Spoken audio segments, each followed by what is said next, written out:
a job is a very strange thing, or at least the way we have to present ourselves when we're applying for a job. How many of you have done that, at least at some point, if not in the recent past? That's many of us, yes. So we squeeze our lives onto a few pages of 8.5 by 11 paper, neatly typed out, laid out in resume form. It arrives in the inbox of somebody sitting in an office chair somewhere, chewing on the end of a pen, scanning through to see if there's any potential for us as a part of their organization. Who would you be if the only information somebody had about you is what was on your resume? What would a stranger glean about your life? If you had my resume in your hand, you would get the following snapshot of me. Ashley Ariel Phillips Horan, Chicago, Illinois. Education, Master of Divinity, Meadville Lombard Theological School, 2012. Bachelor of Arts, concentration in Francophone African cultures, Harvard University, 2005. High school diploma, Convent of the Visitation School, Mendota Heights, Minnesota, 2000. If you scan further down the page, you'd learn that I've worked as a summer minister, an intern, a campus minister, and a religious education consultant in several Unitarian Universalist congregations. That I spent 2 years teaching junior high Spanish in the Minneapolis public schools. That I worked for many summers teaching French to high school kids and leading wilderness canoe trips. Under that nice catch-all category of special skills and interests and activities, conveniently located at the top of the second page, you would see that I have a background in theater and improv comedy, that I've been involved with the leadership of several social justice-oriented organizations and causes. As my prospective employer, you might be interested to read that I've won a few awards, always had a good GPA, and can provide you with solid references. Now, after reading this carefully crafted snapshot, you would weigh my background and abilities against the job description you've posted. You'd have enough information to know, at least superficially, whether I was qualified for the job. But would you have any sort of idea what kind of human being I am? Who mentored me and taught me the things that have shaped my mind and my heart? What communities hold me in relationship and nurture my spirit? Whom I love and trust and share with? Would you know where I find purpose? Who treasures me enough to offer me both critique and forgiveness? No. Those dimensions of personhood are all about relationships. But our resumes really are intended to frame us as individuals. Self-sufficient, accomplished, independent people. People unhindered by messy connections from the past. People ready to show up fully formed and eager, saying, I'm here, I'm skilled and ambitious. There is nothing holding me back from throwing myself into your job 100%. I, and I alone, am the one you've been waiting for. We might call this the myth of the standalone human being. And a myth it may be, but it is certainly a prevailing notion in our time. You stand in the supermarket check line and you see that the magazines feature Person of the Year profiles that make us believe that heroes are extraordinary people who accomplish superhuman feats of nation building and democracy all by themselves. Watching the news, whether it's on a conservative network or a progressive one, we hear that the presidential candidate of choice will either save the American economy or tank it single-handedly. Now, even in our own Unitarian Universalist tradition, there is a strong thread emphasizing the standalone human being. One of our most influential and oft-quoted UU superheroes is Ralph Waldo Emerson, the 19th century Boston Unitarian minister who became world famous as a philosopher, an essayist, and a founder of the Transcendental Movement. And in his writings, Emerson emphasized self-reliance. That idea that a truly free mind needs nothing but itself to discern truth, make decisions, pursue enlightenment. In fact, he argued that not only did individuals not require intimacy, we are in fact corrupted by relationships. Every man alone is sincere, he said. At the entrance of the second person, hypocrisy begins. Now, Emerson gave us many gifts that are still with us. He helped Unitarians affirm each person's ability to gauge for themselves what is true and good and real, to trust the God within, not just the God of authority and tradition. But Emerson was a minister who left his congregation because he had no taste for the intimacy and interdependence of community life. He preferred the lecture hall full of strangers to the pews of his own parishioners. He had great difficulty maintaining relationships, and his marriage was a disaster. As the Reverend Forrest Church once said about Emerson's influence, to build an institution on a foundation laid by an anti-institutionalist is a little like hiring a demolition expert as your architect. In some of our Unitarian Universalist congregations, that Emersonian individualism and self-reliance are still the core values. In these places, you might hear a greeter say to a newcomer, "Welcome, you will love this place. You can believe whatever you want, and nobody will tell you you're wrong." Now, I have to admit that every time I hear somebody talk about Unitarian Universalism this way, my heart hurts.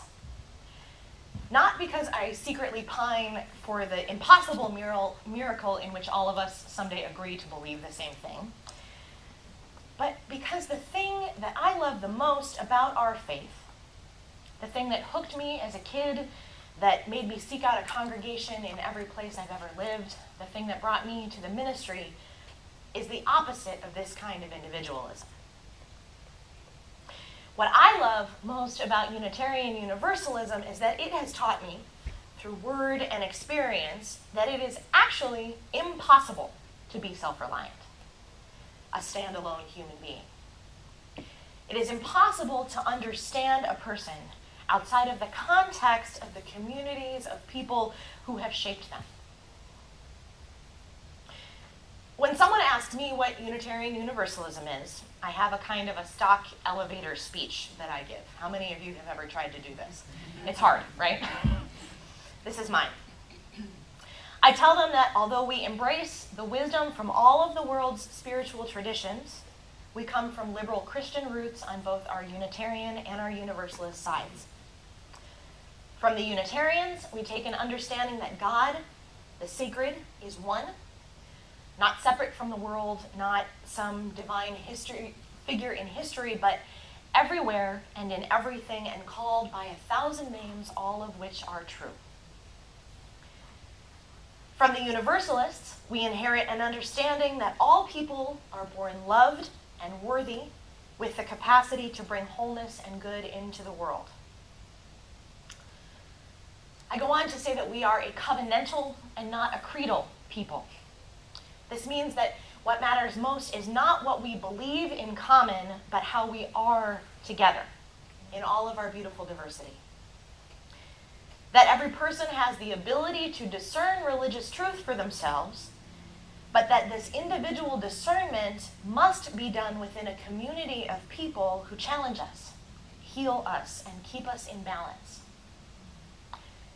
I say that these understandings of God, of human nature, and of covenantal community call us to work our whole lives for right and just relationship with each other, with our fellow human beings, and with the earth.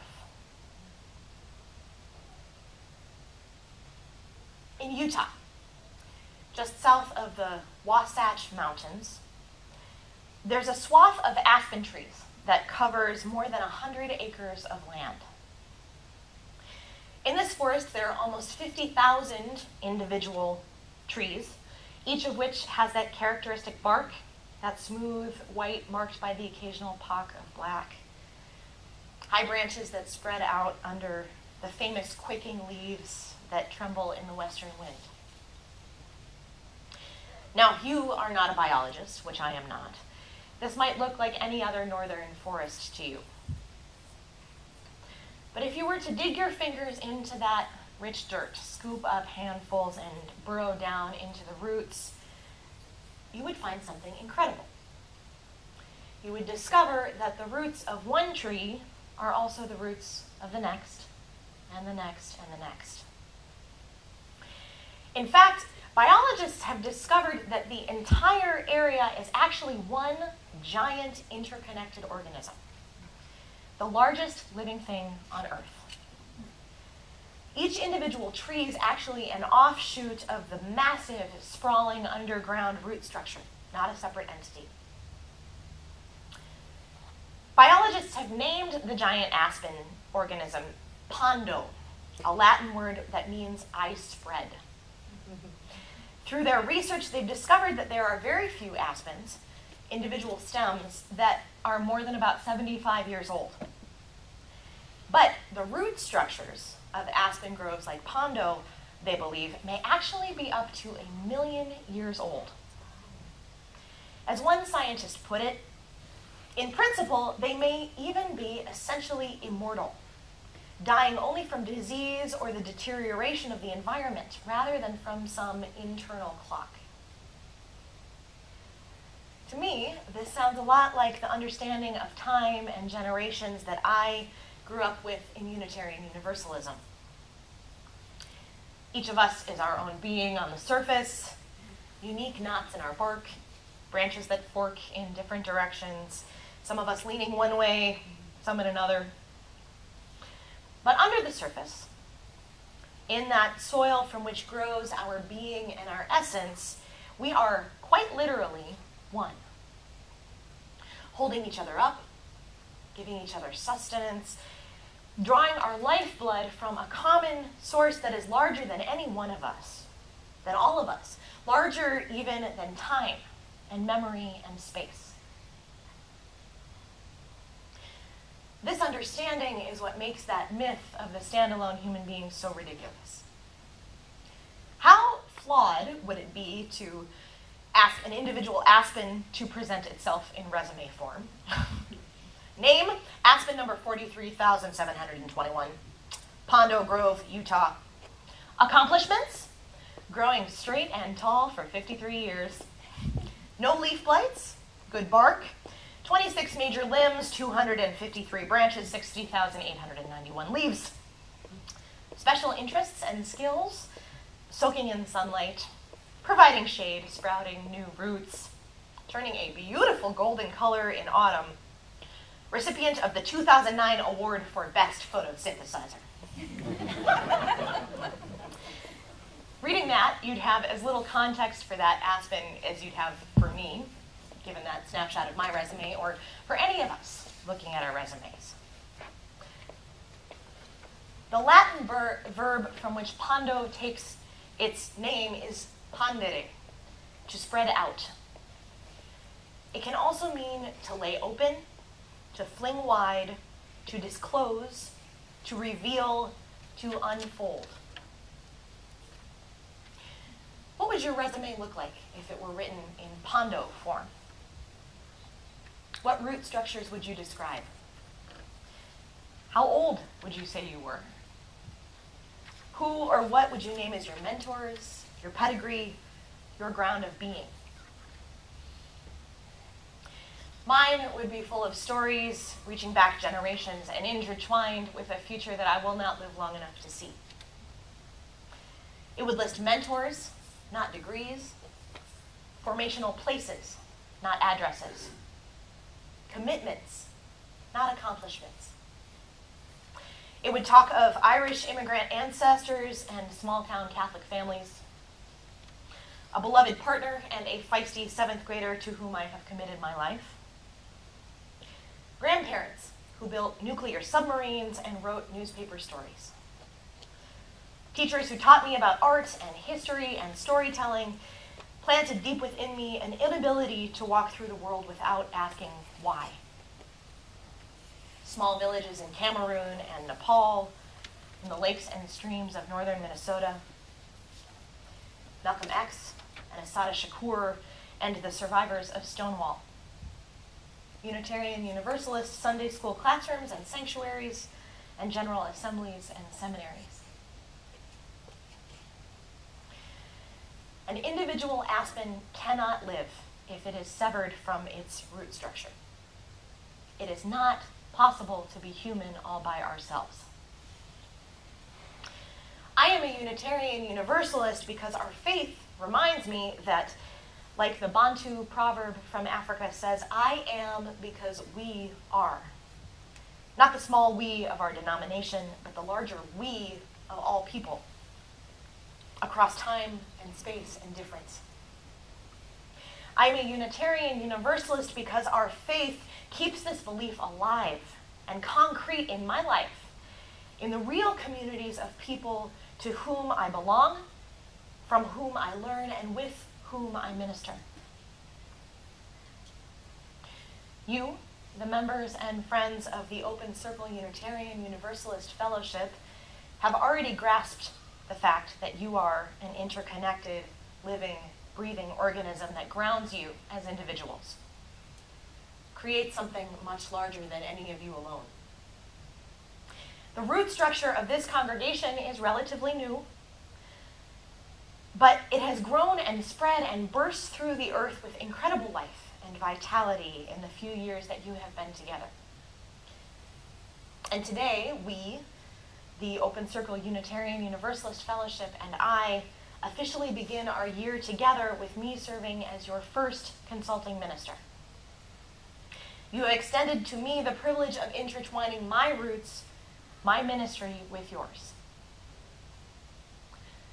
But even more than that, by making the financial and spiritual commitment of bringing professional ministry to this congregation, and by leading with vision and principle in the ways that your board and other leaders have been doing, you have demonstrated that you understand not only that you belong to, but that you are the caretakers of that root system that you hope will live on long after any of us are around to see it. My work and your work, all of our work this year, will be to pay special attention to that root structure and each of our parts in it. What needs more sunlight, more water? How will we enrich the soil of this community so it can support the next generation? How will we grow, spread out, extend ourselves beyond already familiar ground? How will we reach our collective branches toward the sky, remaining firmly rooted in the earth that we have begun to tend? To be a part of a religious community is itself an audacious proclamation that none of us is truly whole outside of our relationships with one another and with that great sacred mystery that is larger than anything we can name.